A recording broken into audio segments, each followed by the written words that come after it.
The toy arrived on a rainy Thursday. Wrapped in faded paper covered with cartoon stars and crescent moons, it looked more like something found in an attic than bought from a store. But that didn't stop Mia's eyes from lighting up the moment she tore it open. She was 6, all curls and curiosity, and something about the doll spoke directly to her. "It's so pretty," she whispered, gently cradling it. The doll was about the size of a baby rabbit, with long yarn hair that used to be pink but had dulled to a grayish rose. Its dress was stitched from fabric that seemed handmade, with tiny buttons that looked like they could fall off with one rough pull. But the face was the strange part. It wasn't creepy, not exactly. More like, off. Its glass eyes weren't quite symmetrical. Its smile was too small and too tight, as if it had been sewn onto the wrong emotion. "Where did this come from?" Mia asked, turning to her mother, Eliza. Eliza frowned, holding the soggy wrapping in her hand. "It was on the porch when I got home. No note. No tag." Mia didn't seem to care. She named it Lulu and insisted on bringing it everywhere, bathroom, dinner table, even into bed. That night, Eliza tucked her daughter in, kissed her on the forehead, and said, "No talking to your new friend all night, okay?" Mia giggled. "Lulu doesn't talk back. She listens." Eliza turned off the light and closed the door behind her, assuming the day was over. But hours later, she heard Mia whispering softly through the wall. Eliza pressed her ear to the door. "She said you used to sing to me when I was a baby," Mia said. There was a pause. Then more whispers, low and almost inaudible. "She knows my lullaby." Eliza opened the door quickly.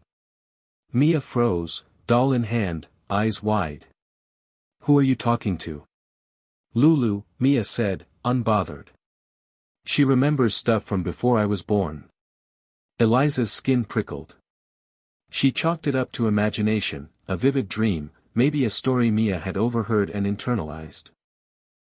But that night, as she walked back to her own bedroom, she couldn't stop replaying the exact tone in Mia's voice, calm, almost matter-of-fact. "She knows my lullaby." The next day, Mia was up early, humming a tune while feeding Lulu with a toy spoon. Eliza listened from the hallway, her lips slowly parting. It was a lullaby she hadn't sung in years, not since Mia was an infant too young to remember. A gentle melody her own mother used to sing to her. She never taught it to Mia. Never played it from a music box. Never even mentioned it. She walked into the room. "Where'd you learn that song?" Mia shrugged. "Lulu taught it to me." Eliza took the doll from her daughter's hands and examined it closely. Nothing electronic. No speaker. No battery slot. No seams large enough to hide a voice box. It was old. Fragile. The stitching on the back had nearly come undone. Eliza gently ran her fingers down its spine, pausing at a small faded patch near the base of the doll's neck. It looked like initials had once been embroidered there, now rubbed away. That evening, she mentioned the doll to her husband, Mark. "Wasn't from you?" she asked. "No," Mark said, setting down his coffee. "I thought you bought it. You know, one of those handmade Etsy things." Eliza shook her head. "It just showed up." They both stared at the doll resting on the living room table, its head tilted ever so slightly to the left. Later that week, strange things began to happen. Toys that had been packed away for months suddenly appeared on Mia's bed. Crayons she didn't own were found scattered across the floor in the shape of a spiral. And Mia, normally cheerful and bubbly, had started drawing things, odd, chaotic pictures of houses with eyes and girls floating above their beds. And always, in the center of the drawings, was Lulu. Bigger than everything else. Watching. On Saturday, Eliza sat down with her daughter. "Can you tell me what these pictures mean?" Mia smiled. "They're just stories. Lulu shows them to me when I sleep." Eliza's hand involuntarily clutched her knee. And how does Lulu show you? She stands by my bed. She talks. She tells me about the girl who lived here before. Eliza blinked. Mia, we're the first people to ever live here. It's a brand new neighborhood. Mia looked confused. No, Mama. The girl who lived here before me. Lulu said she was lost. That night, Eliza couldn't sleep. She kept the doll on the kitchen counter, away from Mia's room. Around 2 a.m., the hallway light flickered. Then the sound of a single wooden chair scraping the tile echoed through the house. Eliza got up and crept down the hallway. Mia was asleep. The kitchen was empty, except for the doll, which now sat upright in the center of the table, facing the hallway, its yarn hair carefully brushed over its shoulder. And the wrapping paper, the original one with the stars and moons, was gone. Eliza never found it again. She stood there in silence, the soft hum of the refrigerator the only sound around her, and stared at the toy, the one that knew lullabies and whispered to her daughter in the night. She didn't know it yet, but that doll had come with a purpose. And whatever it was, it had already begun. The next morning, Eliza told herself it was stress. No sleep, a full-time job, the pressure of parenting, it was catching up to her. Maybe she moved the doll and forgot. Maybe the wrapping paper got thrown out with the trash. Maybe it was all explainable. But even as she made Mia's breakfast, her eyes kept flicking toward the doll on the counter. It hadn't moved again. Not yet. Mama, Mia said, voice muffled through a mouthful of cereal, Lulu said you had a sister. Eliza's hand froze mid-pour of orange juice. What? You don't talk about her, Mia continued. But Lulu says her name was Anna. The glass bottle slipped from Eliza's grip and shattered across the kitchen floor. Mark rushed in from the living room, startled. What happened? Eliza didn't answer. She stared at Mia, who continued eating calmly as though she hadn't just unearthed a secret buried for over 2 decades. Anna. Eliza hadn't spoken that name aloud since she was 11 years old. Later that day, after dropping Mia off at school, Eliza sat in her parked car for a long time. Hands on the steering wheel, heart thudding against her ribs. Anna had died when Eliza was young. Drowned in a lake during a camping trip. No one had ever explained how she ended up in the water, only that she had wandered off at night and never come back.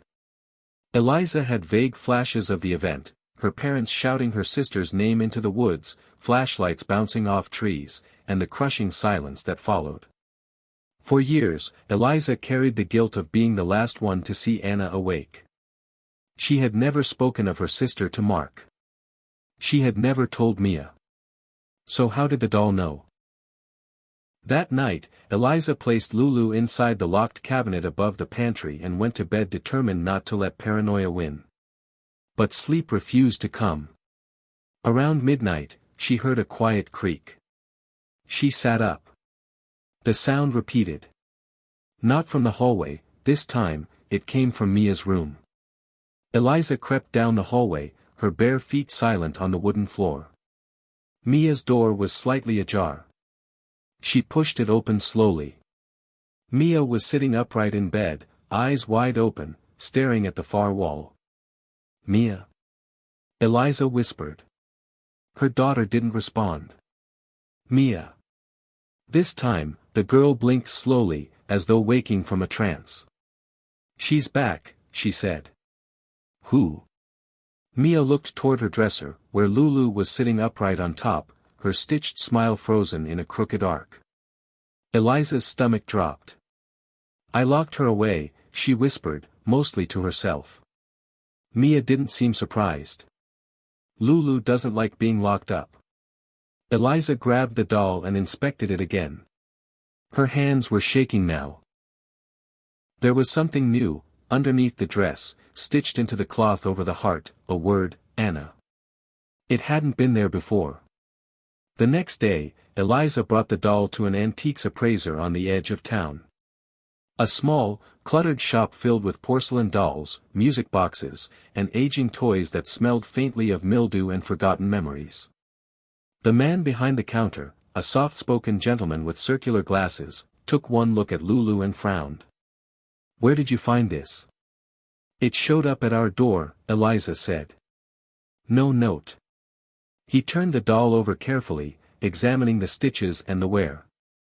"This is handmade. Likely from the early 1990s. The materials are peculiar.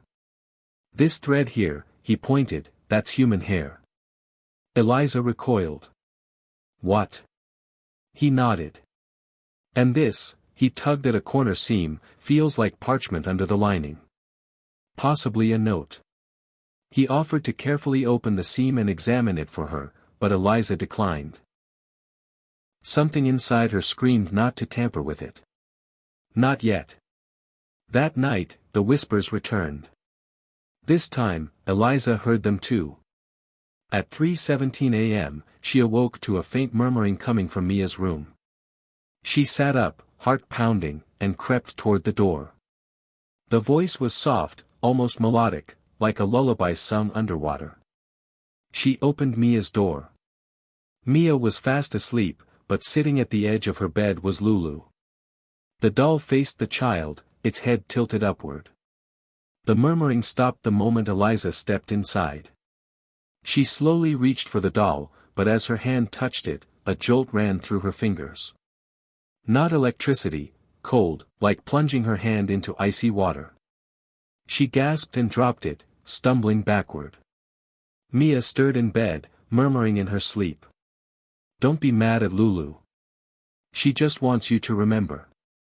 The next morning, Eliza made a decision. She took Lulu to the backyard, dug a hole, and buried her.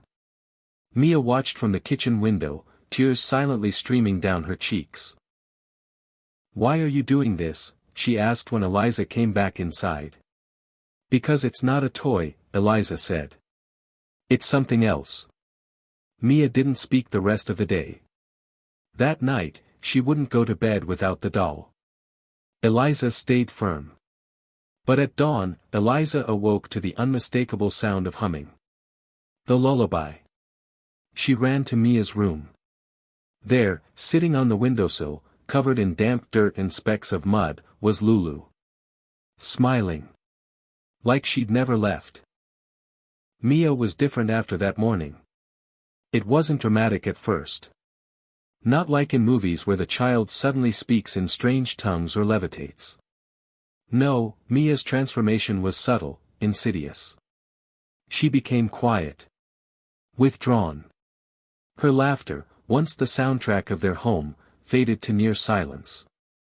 She stopped playing with her other toys, even her favorites. Her world revolved entirely around Lulu now. And the drawings, they became darker. At first, Eliza thought they were random scribbles. But as the days passed, the images took shape, shapes that twisted Eliza's stomach. A girl with long black hair floating in a lake. A figure standing at the foot of a bed, too tall to be a child. And always, always, Lulu was there, looming larger with each page. One morning, Eliza found a new drawing taped to the fridge. It was a house on fire, windows glowing red. In the front yard stood Mia, holding Lulu's hand, both of them smiling. Eliza took it down immediately. When Mia noticed it was missing, she screamed, an unnatural, piercing wail that went on until she turned blue in the face. Eliza had never seen her daughter lose control like that. That night, Mark tried to reason with her. "Maybe she's just working through something," he said. "It's probably just her way of adjusting. Kids go through phases." "It's not a phase, Mark. She's saying things she can't possibly know. She knew about Anna." Mark shifted uncomfortably. "You told her that once, maybe. You don't remember?" "No. I never said her name. And now she's drawing the lake, Mark." "The lake." He hesitated. "You think the doll is haunted?" Eliza didn't answer. Because she wasn't sure it was haunted. Haunted implied something was attached to the doll, something trapped, stuck. But this felt different. It felt like the doll was the one in control. The breaking point came 3 nights later. Eliza woke to the sound of splashing water. She sat up, heart racing. Then heard it again. Distinct splashes, like feet stepping into a shallow pool. The bathroom? She slipped from bed, tiptoed down the hallway, and stopped cold outside the bathroom door. Water was trickling under the gap. She pushed the door open. The bathtub was full. Mia sat inside, fully clothed, arms wrapped around Lulu, whose yarn hair floated on the surface like weeds. Mia. Eliza rushed forward and pulled her daughter out of the water. She was freezing. I had to show her, Mia whispered. The water. That's where she was taken. Who? Who was taken? Mia looked up at her mother, her lips trembling. The girl. Lulu said she never wanted to drown. Eliza wrapped Mia in towels and held her for an hour while she shook uncontrollably, even though her temperature was fine. That night, Mark agreed they needed help. They made an appointment with Dr. Langley, a child psychologist known for working with trauma victims. At the session, Mia refused to speak at first. She simply clutched Lulu tightly to her chest. Then, as Dr. Langley gently coaxed her, Mia said, "She's not a doll. She's a memory. A promise." Dr. Langley raised an eyebrow. A promise? Mia nodded. She said she'd find someone who remembered. Afterward, the doctor pulled Eliza aside. Your daughter has a highly active imagination, but this fixation worries me. It might be a coping mechanism for something she doesn't understand. She's never been through trauma, Eliza whispered. Dr. Langley hesitated. Sometimes children carry memories that aren't theirs. Stories they pick up and internalize. But if she starts speaking in ways or languages she's never been exposed to, then I'd recommend consulting someone, unconventional. Eliza didn't ask what he meant by unconventional. That night, she did something she hadn't done since childhood. She visited the attic. Their home was only 5 years old, and they were its first owners, but Eliza felt drawn there. Like something waited in the darkness above. She pulled down the ladder and climbed up with a flashlight in hand. Dust danced in the beam as she searched the rafters. And there, in the far corner, was a box she didn't recognize. Inside it, wrapped in an old yellowing cloth, was a photograph. It was her parents. Standing in front of a lake. And between them, a little girl not older than 7. But it wasn't Anna. It was a child she had no memory of. The girl was holding something. A doll. Lulu. Eliza's hands trembled as she turned the photo over. On the back, scribbled in faded ink, Ruth, 1988. She didn't know a Ruth. Her parents had never mentioned anyone by that name. She took the photo downstairs and showed it to Mark. That's not your sister. No, she said. It's someone else. Someone I've never seen. But, the doll. Before she could finish, a shrill scream shattered the silence. Mia. They ran to her room. She was standing on the bed, arms outstretched, face pale as paper. She's here, Mia sobbed. She's in the wall. She's trying to come out. Eliza turned and saw it. On the wall above the dresser, the paint had begun to bubble and crack. Like water was trapped behind it. The surface pulsed gently, as though something inside was breathing. And on the desk below it, Lulu sat, smiling, patient. Waiting. Eliza didn't sleep that night. Neither did Mark. After they calmed Mia and sealed her bedroom door, they took turns watching over her from the hallway. Mark tried to rationalize things. It was probably mold behind the wall, maybe moisture causing the bubbling paint. But Eliza wasn't listening anymore. She had seen something pulse behind that wall. And she knew what it felt like. It felt like something alive. The next morning, Eliza took the photograph and drove to her parents' old house, now rented out by a young couple with a baby. The woman at the door was kind enough to give her the forwarding address. She hadn't spoken to her mother in over 5 years.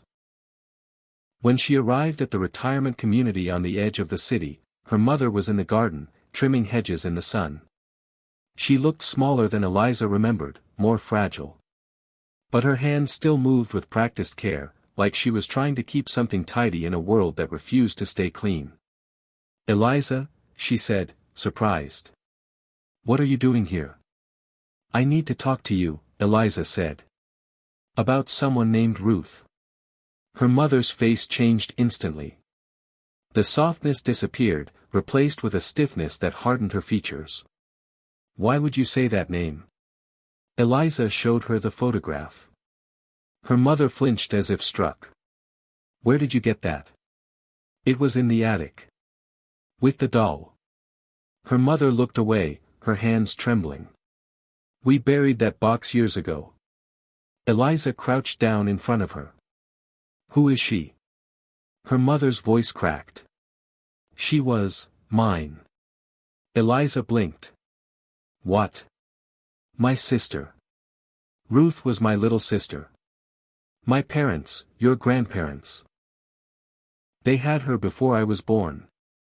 She drowned when she was 7. My mother, she couldn't handle it. She had that doll made to look like her. Sewed Ruth's hair into it.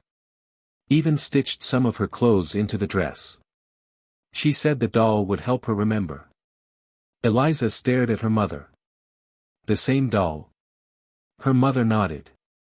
"Lulu. That was her nickname." A silence stretched between them. She started hearing voices, her mother continued. "Talking to the doll. My father burned it. Or said he did. But after they both passed, I found it again. I buried it. I didn't want you to ever know." Eliza's voice dropped. "She's back, Mom. With Mia." Her mother paled. "Get rid of it. Burn it. Whatever it takes. That thing doesn't hold memories. It holds grief. And grief is hungry." Back at the house, Mark had tried to peel the bubbling wall open with a putty knife. What he found behind it made him stumble back and drop the tool. Drawings. Hundreds of them, pressed between the drywall like layered paper. Some were damp, some were moldy. All of them were childlike. All in the same hand. Black stick figures in distress. Lakes. Drowning. Dolls. When Eliza returned, Mark showed her what he had found. Mia stood behind them, silent.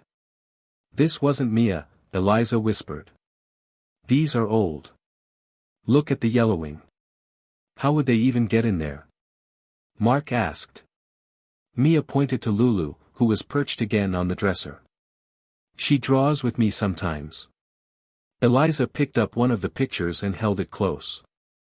On the back, faint but unmistakable, was a signature. Ruth L., 1988. That night, Eliza sat with Mia in bed. The girl seemed tired, drained in a way that went beyond physical exhaustion. "Eliza," Mia said, "not Mom. Just Eliza." Eliza turned to her daughter sharply. "I want to show you something," Mia said, her voice low. "But we have to go where she hides." "Where's that?" "The crawlspace." Eliza hesitated. The crawlspace was small, barely 2 feet high and pitch black. It ran under the hallway closet, a space they never used. She had always been uneasy about it. But something told her that if answers existed, they were there. Later that evening, after Mia was asleep, Eliza opened the crawlspace. The air was stale. Cold. She crawled forward with a flashlight, her knees pressing into the wooden beams. At the far end, something glinted in the light. She reached for it. A shoebox. Inside were more drawings. But not just drawings, journal pages. Torn, yellowed sheets with childlike writing. She said she'll never leave me. Mama says it's just a toy. But Lulu remembers when the water got in my lungs. She says she's keeping it for me. Until I can breathe again. Eliza's breath caught. The pages were dated. All from 1988.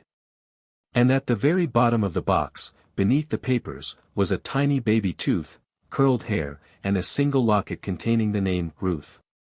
Suddenly, the flashlight flickered. Then died. The crawlspace plunged into total darkness. And in the silence, Eliza heard breathing. Not her own. A slow inhale. A rasping exhale. And then, a voice, like wind through a music box, "You remembered." She scrambled backward, heart pounding, and burst out of the crawlspace. The door to Mia's room stood open. Inside, Lulu sat on the floor, her arms now positioned differently, open wide, like an embrace. Mia was asleep, but her lips moved as if murmuring. Eliza approached and leaned in close. "She's almost here," Mia whispered. "Then we can all remember together." And on the wall, above the bed, a new crack had begun to form, this one shaped like a child's silhouette. Eliza didn't speak to anyone for a full day. She barely ate, barely slept. She sat on the living room couch, the crawlspace journal pages spread across the coffee table like puzzle pieces of someone else's nightmare. Mark tried to ask questions, tried to comfort her, but she couldn't form sentences that didn't sound insane. Because the truth was, she was starting to believe it. Lulu wasn't haunted. Lulu was remembering. Not just Ruth's death. But something deeper. Something darker. Something left unfinished. That evening, Mia came down for dinner holding Lulu tightly in her arms. Her face was pale, lips dry. She hadn't been to school in days. Eliza had made excuses to the administration, some vague illness, family situation, nothing too detailed. But now even the school counselor was asking questions. As Mia quietly picked at her plate, she looked up and asked, "Mom, do you believe in second chances?" Eliza blinked. "What do you mean, sweetie?" Mia turned Lulu toward her. "Lulu says I was supposed to be someone else before. She says this isn't my first time." Eliza's mouth went dry. "What does that mean?" "She said I used to be Ruth, but I didn't finish what I was supposed to do." Mark, who had been silent, finally leaned forward. "Mia, who is Ruth?" Mia shrugged. "She says she's me, and she's not. She says she just wants her breath back." That night, after Mia had gone to sleep, Eliza called her mother again. "She says she's Ruth," Eliza whispered into the phone. "She thinks she's Ruth." Her mother's voice cracked on the other end. "You need to get her away from that doll." "I tried. I buried it. It came back." Silence. "Then you need someone who knows how to sever ties," her mother said finally. "You need someone who knows how to send things back." That suggestion echoed in Eliza's mind for hours. She didn't believe in psychics, or spiritual healers, or mediums. She believed in trauma, in therapy, in grief counseling. But what she was living through didn't follow the rules of psychology. And so, the next day, she found herself driving 2 hours to a woman named Adira. Her mother had met her once in the 80s. Said she helped people find peace. Adira's home was on the edge of the forest, surrounded by wind chimes and branches strung with bones. A black cat sat on the porch as if guarding the threshold. Inside, the air smelled of sage and something metallic. Adira studied the doll in silence for a long time. "She's old," Adira murmured. "But not just in years. In feeling. This doll doesn't just carry a memory, it carries an imprint. Like a sealed envelope no one ever opened." She turned Lulu over, her thumb brushing the stitched name. Someone wanted this doll to remember. But they didn't ask whether it wanted to forget. Eliza explained everything. The drawings. The whispers. The crawl space. Adira only nodded. There's a tether. Between the girl, the grief, and the toy. One that can't be cut unless the grief is acknowledged. What does that mean? It means someone has to listen. Someone has to let her speak. Back home that evening, Eliza sat beside Mia on the floor. Can I talk to Lulu? She asked. Mia nodded and handed her over gently, like passing a sacred object. Eliza cradled the doll. Hi, Ruth. For a moment, there was only silence. Then the lights flickered. And Mia tilted her head slightly, her voice dropping into a strange calm. She says you left her. Eliza's fingers went numb. I didn't even know she existed until now. She says you were supposed to keep her memory. That's what the doll was for. But you forgot. Everyone forgot. I didn't know, Eliza whispered. No one told me. She says she remembers the lake. She remembers the cold. But mostly she remembers the silence after. That no one called her name. Not like they called Anna. Tears welled up in Eliza's eyes. I'm sorry, she said. Suddenly, a strange thing happened. Mia's shoulders relaxed. Her breath evened out. She looked down at the doll in Eliza's hands. She says, thank you. That night, Eliza placed Lulu on the shelf in Mia's room. For the first time in weeks, the house felt still. But the calm didn't last. The next morning, Mia came downstairs without Lulu. Eliza blinked. Where's your friend? Mia shrugged. She's quiet now. I think she's listening instead of talking. Relieved, Eliza took that as a small victory. But when she passed by Mia's room later, she saw something that stopped her in her tracks. On the bedroom wall, etched faintly, as if by tiny fingers, was a new drawing. 2 stick figures standing beside a tree. One small. One tall. Both holding hands. Above them, in careful letters. Thank you for remembering me. But that night, as Eliza got ready for bed, she heard Mia calling out again. Except this time, her voice was shaking. Mom! Eliza rushed in. Mia stood in the center of the room, pointing to the shelf. Lulu was gone. And scrawled across the windowpane, in letters made from condensation. She's not the only one. Eliza stared at the message on the window, her breath fogging the glass beneath the words. She's not the only one. She wiped it away with her sleeve, hoping it would vanish like a trick of condensation. But the unease didn't fade. Because the doll was missing. Again. They tore the house apart. Every shelf, drawer, and cupboard. The attic. The crawl space. The basement. Nothing. Lulu had simply vanished, again, without a trace. Mia remained quiet the entire time, as though she knew the doll would return eventually. Eliza couldn't shake the feeling that this wasn't over. In fact, something about that last message suggested it had only just begun. That evening, as Mark pulled down boxes from the attic to search one more time, he found something wedged between the insulation and an old support beam, a dust-covered shoebox marked only with a red X. He handed it to Eliza. Another mystery. They opened it together at the dining table. Inside was an old mini DV tape. There was no label. No case.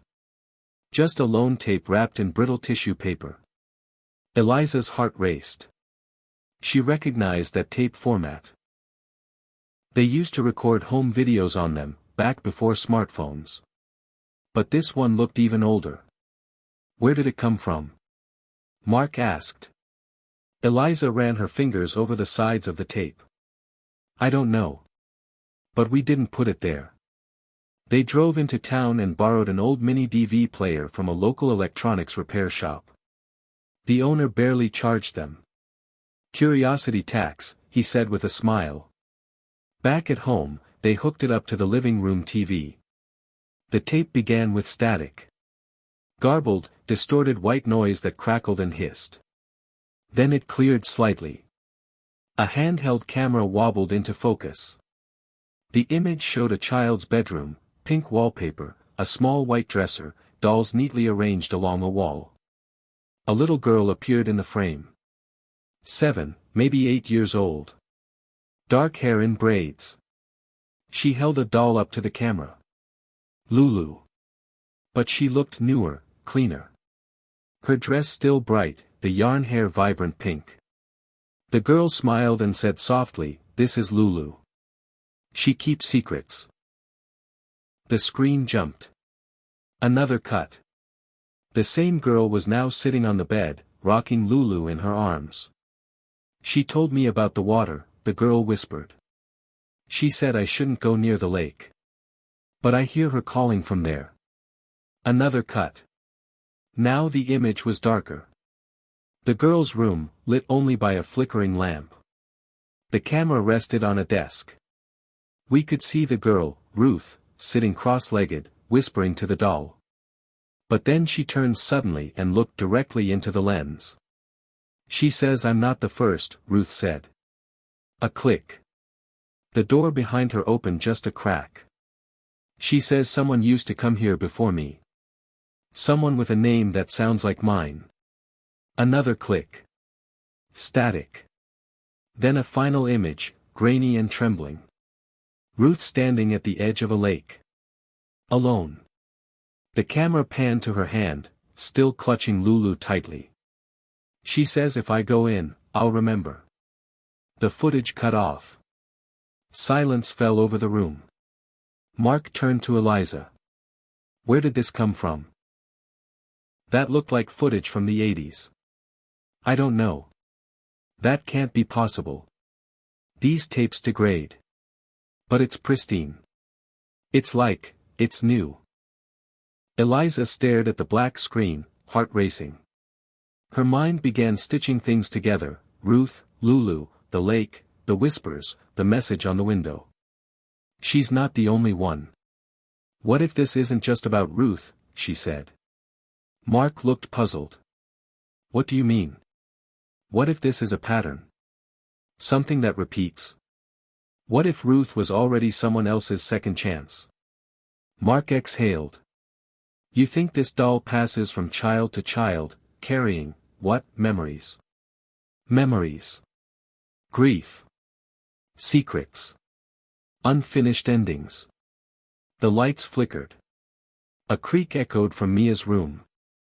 They rushed to her door. Mia stood in the center of the room, her eyes wide. She pointed at her bed. Lulu had returned. But not alone. Laid out beside her was a second doll. It looked similar, but smaller. Burnt fabric across its torso, one glass eye cracked. Its face was stitched shut, mouth sewn tight with rusted thread. Mia's voice came out as a whisper. "She says her name is June. And she's been waiting for a very long time." Eliza felt her knees weaken. Lulu was only the beginning. That night, Mia slept with both dolls cradled in her arms. Eliza didn't sleep at all. Instead, she read through Ruth's journal again, line by line. She found a single passage she hadn't noticed before, scrawled in the margins, barely legible. "Lulu said if I forget, she'll find someone else. She said the ones who remember become keepers. And keepers can't walk away." She stared at the words long into the night.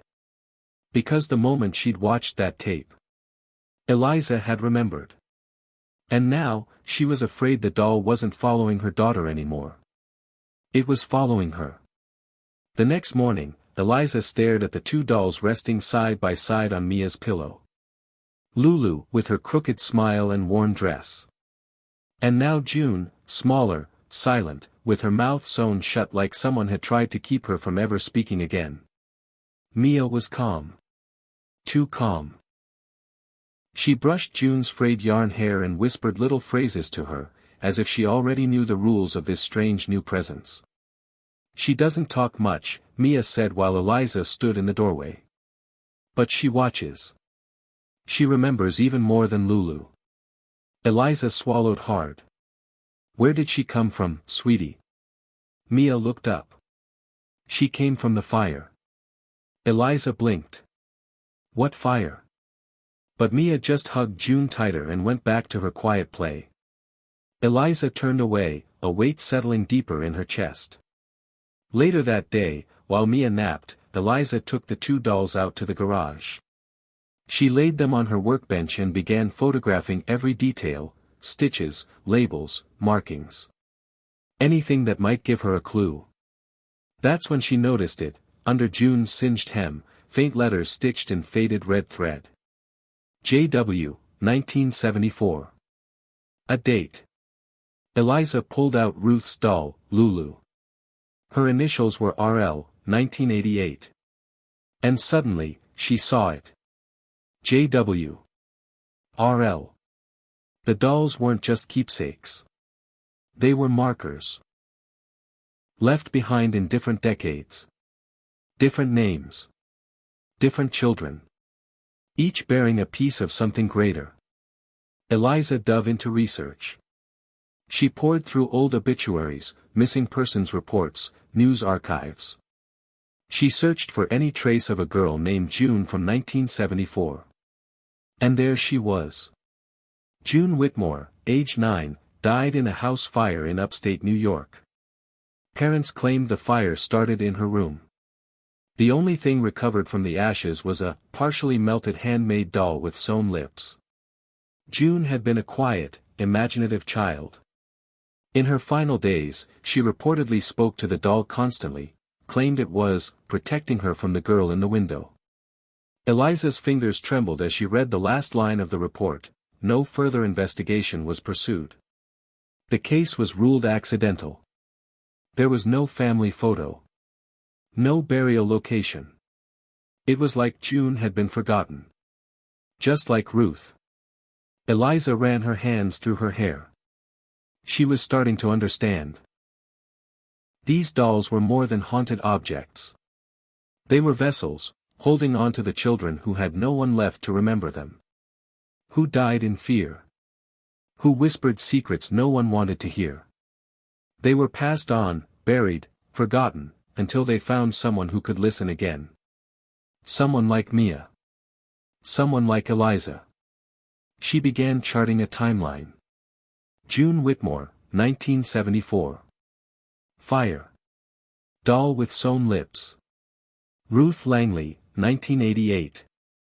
Drowning. Doll named Lulu. Mia. 2025. Still living, but why these girls? Why these dolls?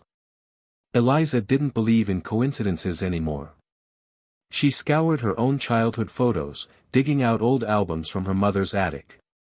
That's when she saw it, an image that made her breath catch in her throat. A photo from her 3rd birthday. She was holding a doll. Not Lulu.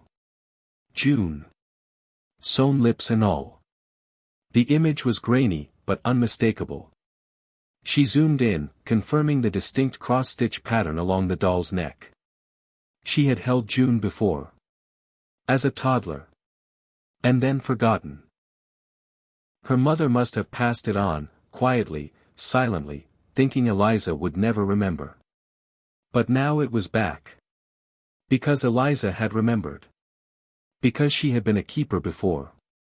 That night, Mia awoke screaming again. There's more coming, she cried. They don't want to be forgotten. They want someone to see what happened. Eliza ran in, scooping her daughter up from the bed. The two dolls lay beneath the sheets, side by side, eyes open, watching. On the wall above Mia's bed, new drawings had appeared. Drawings Eliza knew Mia had never made. They were too old. The paper too yellow. The figures in the scenes wore clothes from different decades. One image showed a girl falling from a building. Another, a child behind bars in a locked room. Another, Eliza's heart dropped, showed a girl with a cracked porcelain face, mouth wide in a silent scream, standing in the middle of a burning church. Each drawing was signed with a different set of initials and a year. There were dozens. And in every one, somewhere in the scene, a doll appeared. Different faces, different styles, but the same feeling. The same eyes. The same memory. Eliza backed away from the wall. She realized this was never about Ruth alone. Not even June. There was a pattern, decades long. A string of forgotten children, each leaving behind a memory in the form of a doll. Dolls that found new homes, new girls, new keepers. Carriers of unfinished pain. This was a chain. And now, it was pulling tight. Eliza knew what had to be done. She had to break the chain. But how do you sever something stitched in sorrow? Eliza spread the drawings out across the dining table, laying each fragile sheet beside the next like pieces of a fragmented map. Some were brittle and torn, others still smelled faintly of ash or mildew. But every one of them told a story. And the stories were horrifying. They were snapshots of trauma, children abandoned, locked in rooms, silenced, drowned, burned. Their eyes wide with terror, always looking outward, always staring. Each image rendered with aching precision by tiny, desperate hands. Mark stood behind her, arms crossed, brow furrowed. This is insane, Eliza. How is any of this even possible? I don't know, she whispered. But it's not just Ruth or June. These are echoes. Every drawing has initials and a year. Every year's a different child. Different tragedy. He reached for one image, a little boy crouched beneath a staircase, cowering from a towering adult with no face.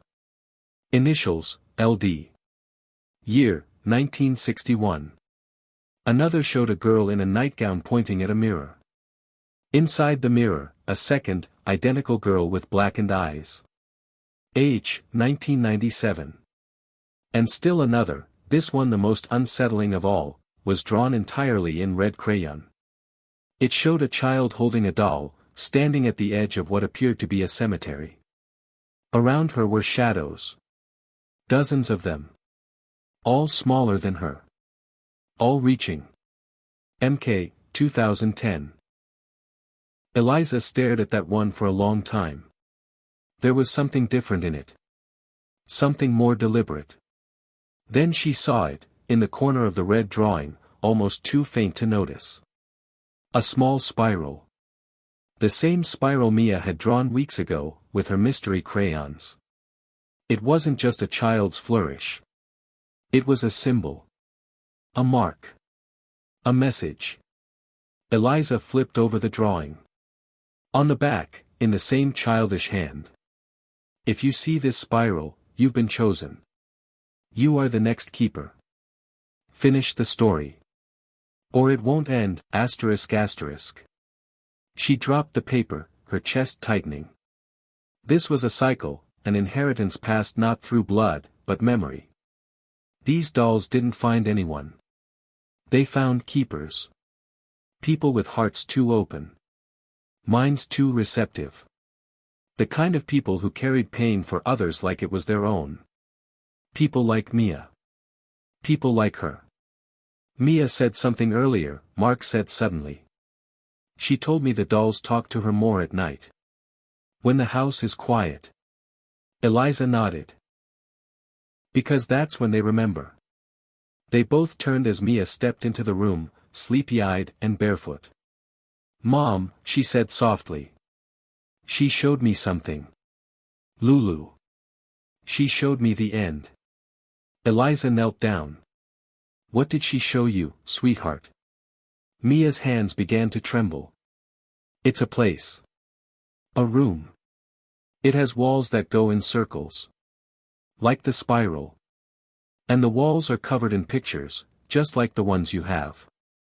But there's more. Hundreds more. Eliza's voice caught. Where is this room? I don't know. But she says you've been there before. I haven't, baby. I've never. She says you drew there. When you were little. Before you forgot. A chill slid down Eliza's spine. Had she been part of this longer than she realized? Had the dolls marked her years ago? Suddenly, Mia staggered.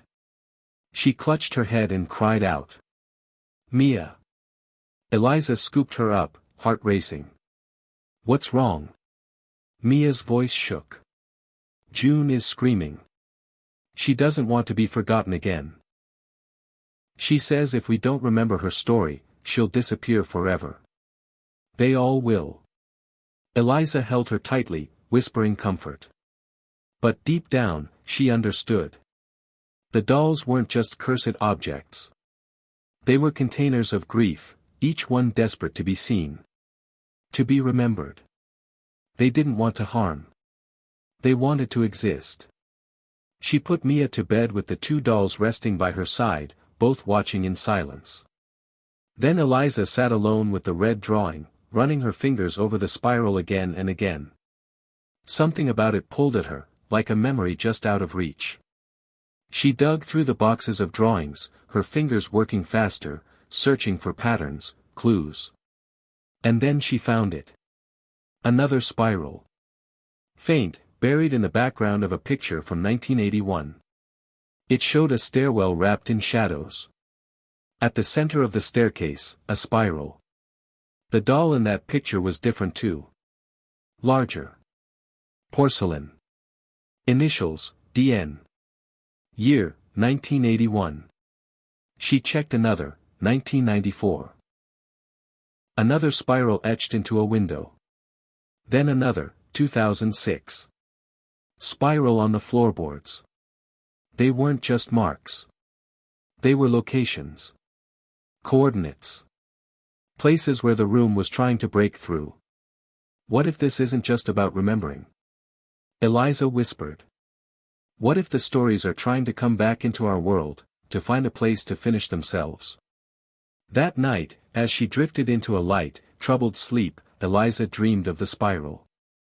She walked a hallway she didn't recognize, long and narrow. At the end, a door. Behind it, the sound of dolls whispering in hundreds of voices. They were saying the same phrase, over and over. Tell our story. Tell our story. Tell our story.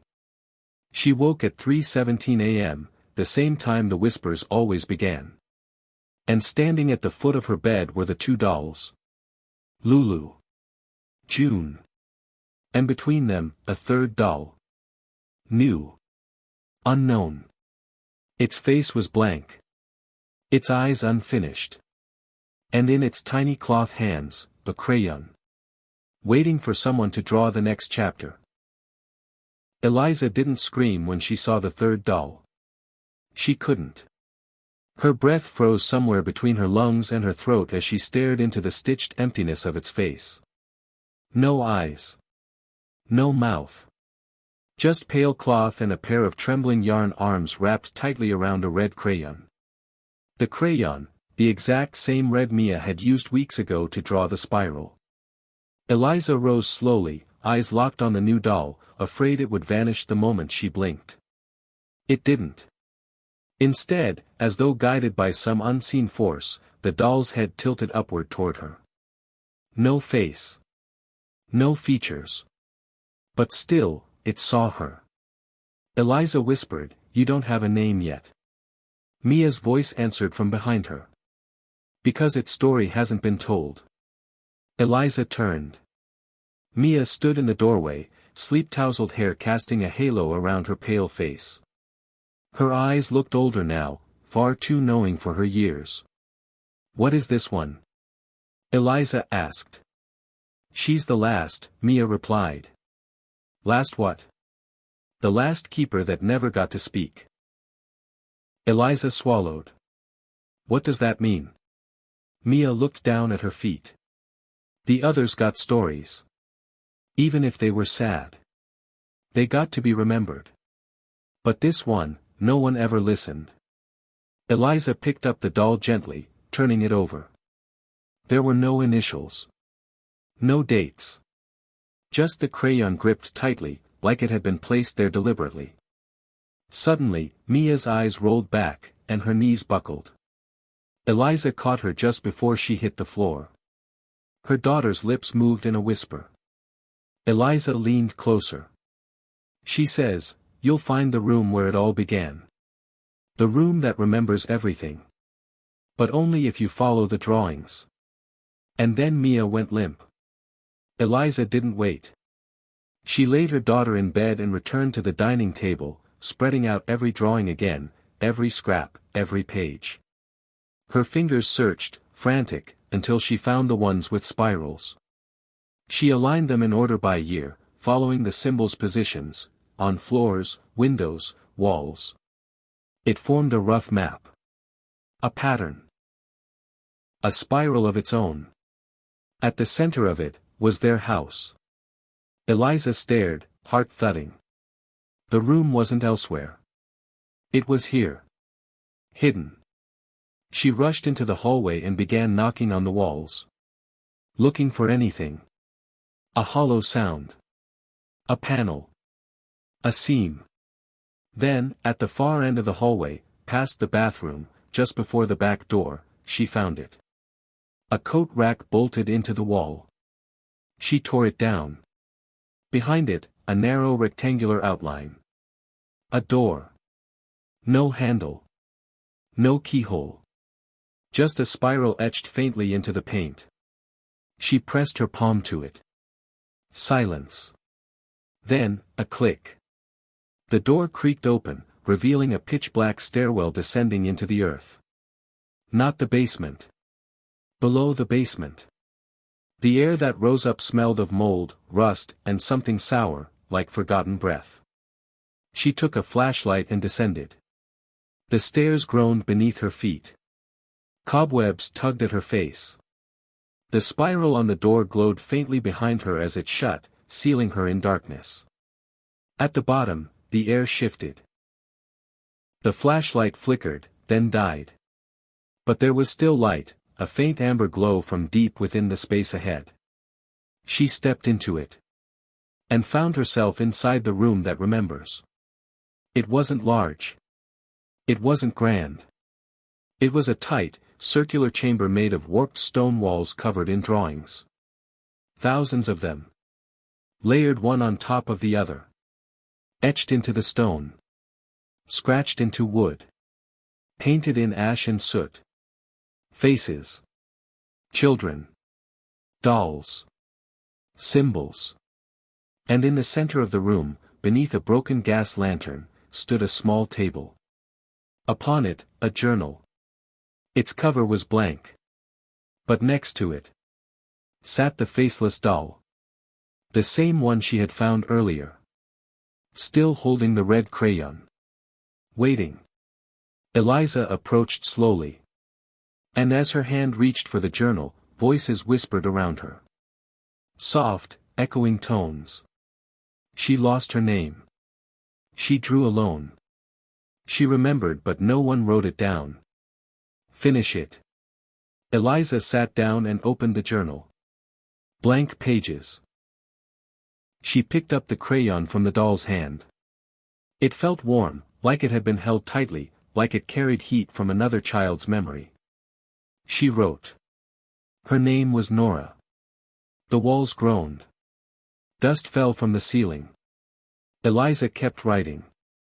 She was the child no one heard. She was left behind. Not by cruelty, but by noise. By busy lives. By people too full of their own pain to see hers.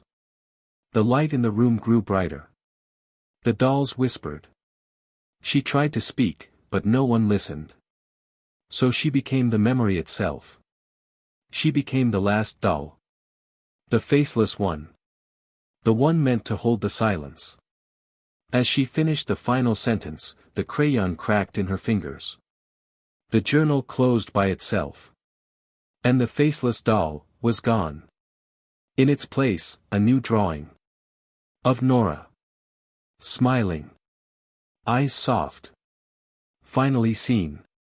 Back upstairs, Eliza emerged into her home just as the sun broke over the horizon. The hallway felt lighter. The spiral on the wall had faded. In Mia's room, the two dolls, Lulu and June, sat peacefully. No whispering. No movement. And beside them, for the first time, a third doll. Smiling. With a face. The sunlight spilled across Mia's floor like a blessing. Eliza stood in the doorway, breath held, watching the three dolls sitting quietly on the bed. Lulu and June looked as they always had, though somehow softer now, less present. Less heavy. But it was the new doll, Nora, that held Eliza's gaze. Her face was no longer blank. Instead, stitched in fine, careful threads, was a gentle smile. Her eyes were simple black beads, but they shone in the sunlight with a faint shimmer, as if light had finally reached a place long buried. Mia stirred, rubbing her eyes, then blinked up at her mother. "She's happy now," she whispered. Eliza knelt beside the bed. "How do you know?" "She said thank you." "Did she leave?" Mia shook her head. "No. She's going to stay. But not because she's angry. She wants to make sure no one else gets forgotten like she did." Eliza brushed Mia's hair back, her fingers trembling. "You're not scared anymore?" Mia looked over at the dolls, all three arranged as if posing for a family photo. "Not of them. I think they were scared, too." That hit Eliza harder than she expected. All this time, she'd viewed the dolls as threats. As things to be feared or destroyed. But Mia had seen what she couldn't. They weren't monsters. They were echoes. Leftover pain, stuffed into cloth and thread, waiting for someone to listen. Someone to care. Later that day, Eliza burned the drawings, but not out of fear.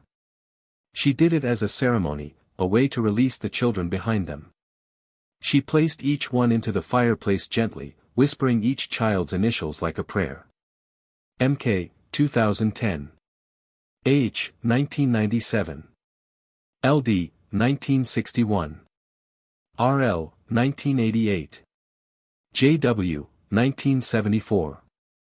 And finally, NN, unknown. When the flames had turned everything to ash, she sat alone and wept. For children she never knew. For stories never told. For her own silence, which she was only now learning to forgive. Days passed. Then weeks.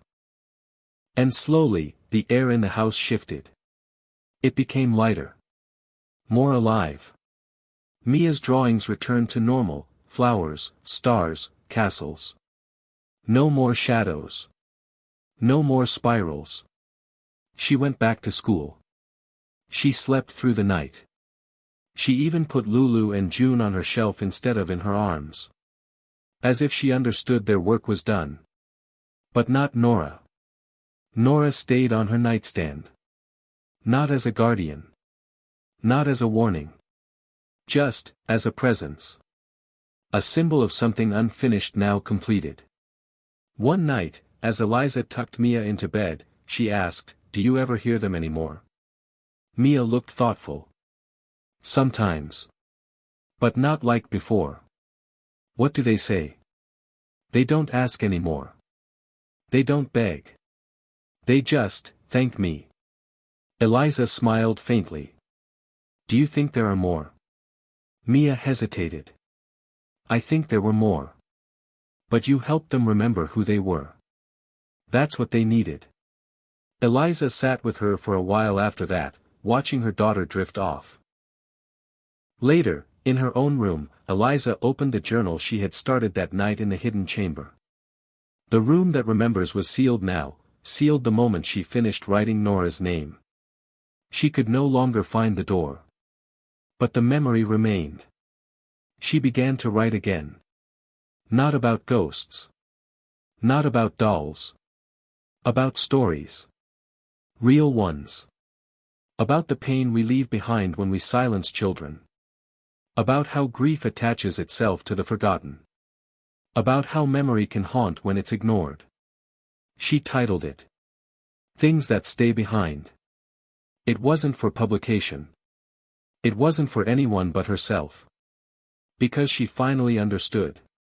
Some stories aren't meant to be solved. Some are meant to be witnessed. And that witnessing, that listening, can be enough to set the past free. One evening, weeks later, Eliza stood at the edge of the lake where Ruth had drowned. The water was still, reflecting the deep indigo sky. In her hands, she held a small paper boat with a stitched spiral on its sail. Inside, she placed a final message. You were heard. She let it go. The wind caught the sail, and the boat drifted out, silent and serene. And somewhere behind her, in the hush of dusk, she could have sworn she heard a child's voice whisper, "Thank you." It started again the night Eliza heard the soft thump. A sound so small, so ordinary, it might have been dismissed on any other night. A creak from the floorboards. The sound of a toy dropping. The shuffle of fabric on wood. But this sound came from behind the bedroom door. And it came twice. Thump. Thump. Followed by a long pause. Then a slow, dragging scratch. Eliza sat upright in bed. Mark stirred beside her. What is it? She whispered, Did you hear that? He listened. Nothing. They both rose quietly, tiptoeing down the hallway, past the bathroom, toward Mia's door. Thump. This time, louder. From inside her room. Eliza opened the door slowly, heart pounding. Mia was fast asleep. Peaceful. But Nora. Nora was gone from the nightstand. In her place, were 3 red crayon marks on the wooden table. Thick, deliberate lines. Not scribbles. Claw marks. Eliza's mouth went dry. She turned slowly and spotted the faceless doll sitting in the corner, where it hadn't been before. Her stitched smile had grown slightly crooked. One of her eyes looked like it had been twisted, turned at an angle. She sat beside the other 2 dolls, Lulu and June, but somehow distant. Stiffer. Off. Mia, Eliza whispered, stepping closer to her daughter. Did you move, Nora? Mia stirred. She said she wanted to be closer to the others. Eliza shivered. Why? She said they're getting loud again. Eliza? Mark said behind her. Look at this. He pointed to the window. On the glass, fresh condensation had formed. Drawn with a fingertip, almost childlike, was a shape they hadn't seen in weeks. The spiral. But this one was different. It was inverted. Instead of spiraling inward, it spiraled out. Eliza stepped back. No. She had sealed the room. She knew she had. The spiral on the hidden door had vanished. The staircase was gone. It had been over for weeks. Everything had changed. But now. She wasn't sure. That night, she sat in the living room and laid out the dolls once more. Nora, Lulu, June. She examined them closely. Looking for new stitches. New signs. And there, just beneath Nora's sleeve, she found it. A new set of initials. SM 2025. She stared at it for a long time. Her hands trembling. These weren't Nora's. These were new. Someone else had been marked. Or had left a mark. Which meant more stories were finding her. She opened her laptop and searched the initials. And within seconds, it appeared, Sophie Mendez, age 10. Went missing just 2 weeks ago. A quiet girl. Lived only 4 blocks away. Her mother's quote in the article made Eliza's stomach twist. Sophie loved dolls. She told me one of them whispered secrets to her before she vanished. I thought it was her imagination. Eliza slammed the laptop shut. She stood, heart racing, and grabbed the faceless doll. "What did you do?" she hissed, shaking it. But the doll's smile remained unmoved. Silent. Mark came in moments later, looking pale. "There's something outside." "What?" He motioned toward the backyard. Eliza followed him to the glass patio doors. On the lawn, in the pale moonlight, stood something unmistakable. A doll. Not one of theirs. This one was taller. More human in shape. Porcelain face. Dressed like a child from the 1950s. Its arms hung at its sides. Its legs were rooted in the grass like it had been planted. It just stood there. Watching the house. The next morning, it was gone. But its imprint remained in the grass. Small doll-sized feet burned into the earth. That day, Mia refused to speak. She just sat on the edge of the couch, holding Nora tightly, staring out the window. "They're not finished," she said at last. Eliza sat beside her. "Who's not?" "The ones who never got dolls. The ones who were lost without anything to carry them. They're trying to make dolls now." Eliza felt a chill roll down her spine. "Out of what?" Mia turned slowly to face her. "Out of us." That night, the spiral returned again, this time on the ceiling above Mia's bed. Eliza spent hours sitting beside her, clutching her hand. Every hour, a sound. A thump. A whisper. A scrape. The dolls on the shelf didn't move. But in the hallway, the shadows grew deeper. And Eliza knew. Some stories don't end because we finish them. Some end only when the last witness vanishes. And someone, or something, was making sure the witnessing would never end. Eliza didn't sleep that night. She sat in the hallway with her back to Mia's door, flashlight in one hand, the faceless doll, Nora, resting in her lap. Each creak of the floor. Each whisper of wind. Every moment felt like borrowed time. At 3:17 a.m., the air changed. She felt it before she heard it. Like the house was inhaling, bracing. Then came the sound. Click. A door. Opening. But not one she could see. Eliza stood slowly. The spiral on the ceiling above Mia's room now glowed with a faint red light. It pulsed softly, as if beating in rhythm with a second heart. Mia's voice came from inside. "They're coming." Eliza opened the door. Her daughter stood at the window, staring out into the backyard. Her hand pointed, unmoving. Eliza stepped beside her. This time, there were 3 dolls in the yard. All different.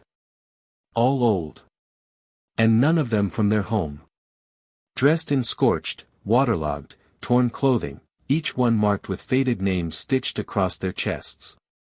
But one had no name. It was made from a burlap sack, its eyes 2 broken buttons, its mouth stitched wide in a frozen scream. And in its hands, instead of a crayon, a needle. Mia whispered, "That's the one that was never made." Eliza knelt. "What do you mean?" "She was never given a doll when she died. No one ever thought to make one. So now she's trying to sew herself into someone else." Eliza's heart pounded. "Into who?" Mia looked up. "You." In the silence that followed, Eliza felt everything slow. The memories. The drawings. The whispers. The pressure in her chest she had thought was grief, but now recognized as weight. The kind that comes from holding too many stories for too long. Her hands trembled. She looked down at Nora, the first doll she had given a name to. The one that started this new wave. Was she helping them remember, or opening a door that was never supposed to open? Eliza stood and went to the living room. She pulled the dolls from the shelf, Lulu, June, Nora. She carried them all outside, into the early hours before dawn, where the air still shimmered with cold and dew. The lawn was empty. But the imprint of the new dolls remained, shapes pressed into the grass like ritual scars. Eliza didn't wait. She dug a hole beneath the old oak tree where Mia used to play when they first moved in. She lined the bottom with cloth, with salt, with every forgotten drawing she had managed to preserve. Then she placed each doll inside. She whispered to each. To Ruth, who drowned without being found. To June, who burned without being heard. To Nora, who remembered so we could never forget. And to all the others, even the one who never had a name. She covered them carefully, gently, as if laying to rest children themselves. Then she poured the last of the red crayon wax around the trunk of the tree, forming a spiral, but closing it, sealing it inward. She stood back. The ground was still. No wind. No sound. For the first time in weeks, silence felt like peace, not a warning. That night, Mia slept without twitching. The spiral on her ceiling faded to nothing. The whispers were gone. And the house felt light. Eliza returned to her journal and wrote the final sentence. Not all dolls are made to haunt. Some are made to hold pain we can't carry ourselves. And some are never made at all, because we pretend the pain never happened. She closed the book. The next morning, the news reported that Sophie Mendez had returned home, found wandering the edge of a park with no memory of how she got there. She was unharmed. Just quiet. When asked where she had been, she only said, I was waiting for someone to tell my story. No doll was found. Eliza didn't look for one. She knew it had passed through. And moved on. Weeks later, Eliza and Mia took a walk through the woods behind their neighborhood. They found a small clearing surrounded by fallen leaves and wild violets. Mia knelt, touching the ground. This is where the dolls go, she said. Eliza knelt too. How do you know? Because it's quiet here. Like the inside of a memory that's finally asleep. They sat for a while, saying nothing. And when they walked home, they left behind a spiral of violets on the forest floor. Not to open. Not to summon. But to honor.